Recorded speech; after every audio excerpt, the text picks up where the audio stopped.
Hi viewers, welcome back to For Trends. இன்னைக்கு சிம்பிளான ரொம்ப ஈஸியான ஒரு புட்டிங் ரெசிபி தான் பார்க்க போறோம். இது வந்து ஒரு ஸ்லைஸ் பிரெட்டும் 3 முட்டை இருந்தா ஈஸியாவே பண்ணிடலாம். வீடியோவை ஸ்கிப் பண்ணாம பாருங்க. இதுவரைக்கும் சேனல் சப்ஸ்கிரைப் பண்ணாதவங்க ஃபுல்லா பார்த்துட்டு சப்ஸ்கிரைப் பண்ணிருங்க. 2 நிமிஷம் ஃபுல்லாவே பார்த்துட்டு சப்ஸ்கிரைப் பண்ணுங்க. வாங்க இந்த ரெசிபி எப்படி பண்றதுன்னு பார்த்துடலாம்.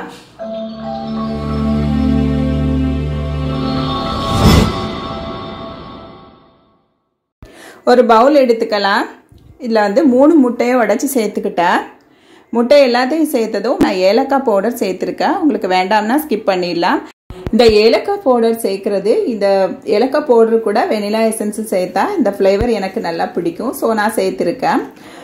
இப்போ வந்து ப்ரௌன் சுகர் ஒரு 1/2 கப் அளவுக்கு சேர்த்துக்கலாம். இந்த 3 முட்டைக்கும் 1/2 கப் ப்ரௌன் சுகர் போதுமானதாக இருந்துச்சு. வெனிலா எசன்ஸ் வந்துட்டு ஒரு 4-5 டிராப்ஸ் வரைக்கும் சேர்த்துக்கலாம்.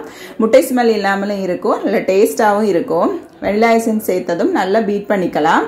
நல்லா மிக்ஸ் பண்ணிட்டு ஒரு பீட்டரால் அப்புறமா ஒரு கப் பால் எடுத்திருக்கேன்.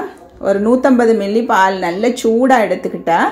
அதில் செஃப்ரான் வந்து ஒரு 2 பிஞ்ச் அளவுக்கு சேர்த்துட்டு பால் பவுடர் 2 டீஸ்பூன் அளவு சேர்த்து நல்லா மிக்ஸ் பண்ணிக்கிட்டேன். நம்ம மிக்ஸ் பண்ணி வச்சுருக்க முட்டை கலவையில் இந்த செஃப்ரான் மில்கையும் சேர்த்து நல்லா கலந்துக்கலாம். இது மாதிரி நல்லாவே கலந்து விட்டுக்கலாம். செஃப்ரான், பால், முட்டை எல்லாமே, சீனி எல்லாமே சேர்த்து நல்லா கரைஞ்சிருக்கணும்.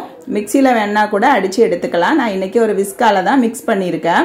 ஃபைனலாக ஒரு ஸ்லைஸ் வீட் பிரெட் எடுத்துக்கிட்டேன். இது மாதிரி சின்ன சின்னதாக கட் பண்ணி எடுத்துக்கிட்டேன். நம்ம மிக்ஸ் பண்ணி வச்சுருக்க இந்த மிக்சர் கூட இந்த பிரெட்டையும் சேர்த்துட்டு இது மாதிரி அழுத்தி விட்டுக்கலாம். அழுத்தி விட்டுட்டு 1 டீஸ்பூன் கீ சேர்த்துக்கிட்டேன். கீ சேர்த்து லைட்டாக மிக்ஸ் பண்ணி விட்டாலே போதும். இது வந்து இப்போ அவிச்சு எடுத்துடலாம். ஒரு பவுல் எடுத்துக்கிட்டேன். இதில் 1 டீஸ்பூன் அளவுக்கு நெய் சேர்த்து நல்லா அப்ளை பண்ணிக்கலாம். இது மாதிரி நல்லா அப்ளை பண்ணிவிட்டு நம்ம மிக்ஸ் பண்ணி வச்சுருக்கதை சேர்த்து ஒரு இட்லி சாஸ்பேனில் தண்ணீர் வச்சுட்டு அது நல்லா சூடு வந்ததும் இதையும் வச்சுட்டு ஒரு 20 to 25 நிமிஷம் வரைக்கும் மீடியம் ஃப்ளேமில் வச்சு அவிச்சு எடுத்துக்கிட்டேன். 1 hour ஆற விட்டுட்டேன். கொஞ்சம் நேரம் ஒரு ½ an hour ஃப்ரிட்ஜில் வச்சா இது மாதிரி செட் ஆயிரும். நல்ல டெலிஷியஸாகவே இருந்துச்சு. இந்த செஃப்ரானும் எக்கும் சேர்ந்து செம டேஸ்டாக இருந்தது. நம்ம செய்கிற சில ஸ்நாக்ஸ் ஐட்டம், டிஃபன் ஐட்டம்லாம் வந்து இன்னும் கொஞ்சம் இருந்தால் சாப்பிடலாமே அப்படின்னு தோணும். அது மாதிரி தோணுச்சு இந்த புட்டிங்.